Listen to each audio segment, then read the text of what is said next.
BlackRock CEO and Coinbase CEO come together to issue a joint statement on Bitcoin and crypto.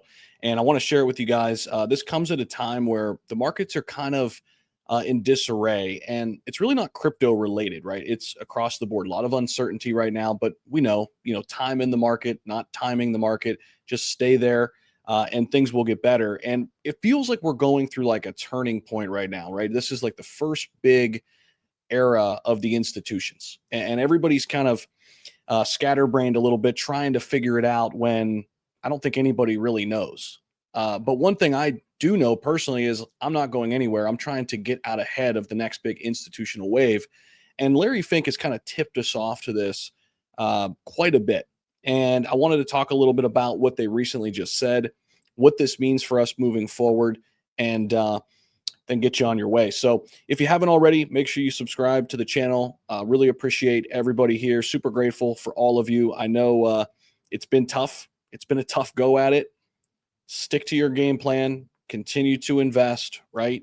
In crypto, stocks, real estate, whatever it is, right? And things do get better over time. In crypto in particular, it's tough because the market moves so fast, right? And it's so volatile. And I think oftentimes it can kind of shake you if you let it, right? But the longer you stay here, the more you realize just it's about time in the game, right? But Coinbase CEO Brian Armstrong said some of the world's largest financial institutions are now running pilots with Coinbase in stablecoin, custody, and cryptocurrency trading. So this essentially tells me that the big banks are coming around. The big institutions are coming around to crypto. And we've seen it, actually. Bank of America yesterday issued a crazy statement saying that, starting in 2026, they're basically telling high net worth individuals to allocate 1% to 4% of Bitcoin. That is a complete 180 from where we were in 2020, 2021, right? Where I remember trying to buy crypto with my Wells Fargo checking account and being blackballed, getting a phone call, basically, what are you doing? What are you trying to do here? Now all these big banks are not only adopting crypto and saying, yeah, you can get it if you want it. They're basically telling people it's smart to get into Bitcoin. Now, we'll see if that trickles down to the rest of the market eventually. But Armstrong, again, CEO at Coinbase, while not naming the banks in question, said the best banks see this as an opportunity. I could tell you Bank of America is one of them that he's talking about because the news just came out yesterday. Vanguard is another big player. But Armstrong appeared on stage with CEO Larry Fink at BlackRock at the New York Times Deal Book Summit. And the two discussed crypto markets at large. They talked about tokenization, which is something Larry Fink has talked about for a really long time, and the migration of traditional assets into digital wallets. And the meeting came, of course, during some volatile times in the market.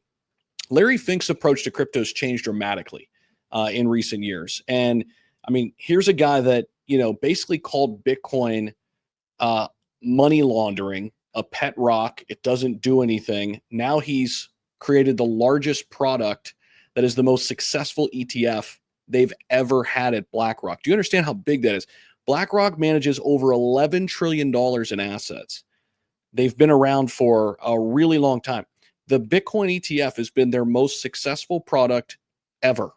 And it just launched in January 2024. So that tells you what kind of demand there is from high net worth individuals. They just wanted to buy Bitcoin through their trusted broker. They just wanted to do it in a way that is kind of hands off, right? And I think that's something we forget sometimes as crypto native people. Like, we're all about self-custody and DeFi. Listen, if this is how they want to get in, the more the merrier. We can still do that, right? They're not, telling us we can't. We don't have to go buy the IBIT ETF. We can go get it however we want. So I see people get up in arms about this. I personally think it's a really positive thing. And quite frankly, Bitcoin would not have got to 126,000 without the IBIT BlackRock ETF.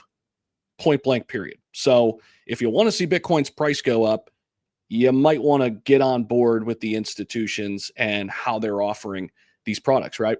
But back in 2017, he was totally against Bitcoin.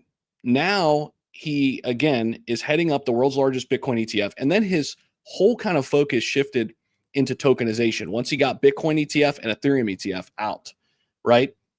You've got major banking institutions like JP Morgan, which their CEO, Jamie Dimon, uh, very similar to Larry Fink, basically called Bitcoin, you know, every name in the book, right? And now he's come around to crypto. Bank of America CEO Brian Moynihan, Citigroup CEO Jane Fraser, they're all reiterating their interest in Bitcoin and in crypto.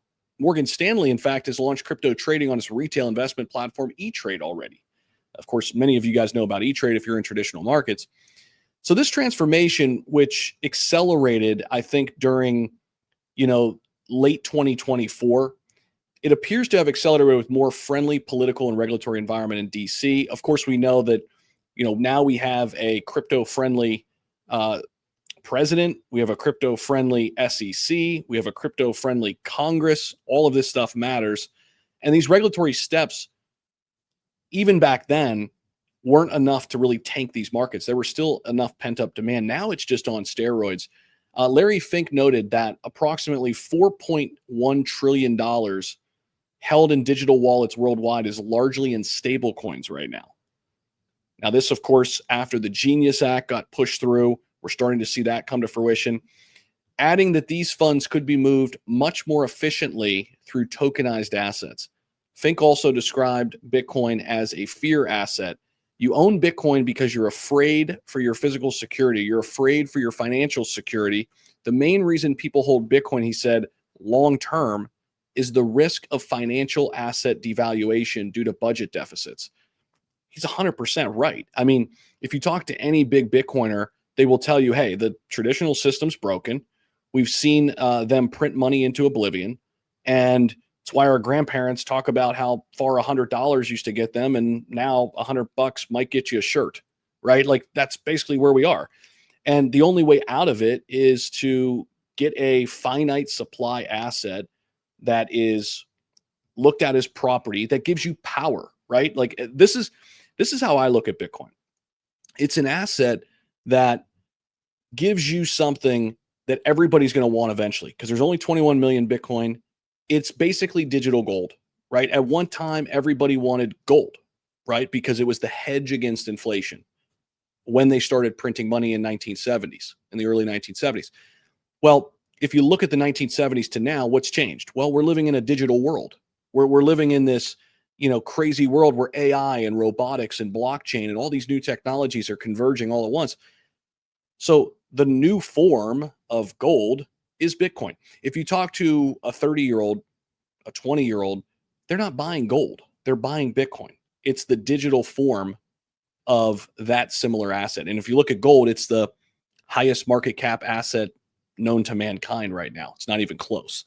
But over time, I think what a lot of people are doing is they're betting that Bitcoin will become that as older generations die off, right? Like there's no easy way to say that. That's what happens, right? And then new people are in the powerful positions and they're calling the shots, and you know what I mean? They set the stage for what's the next big thing.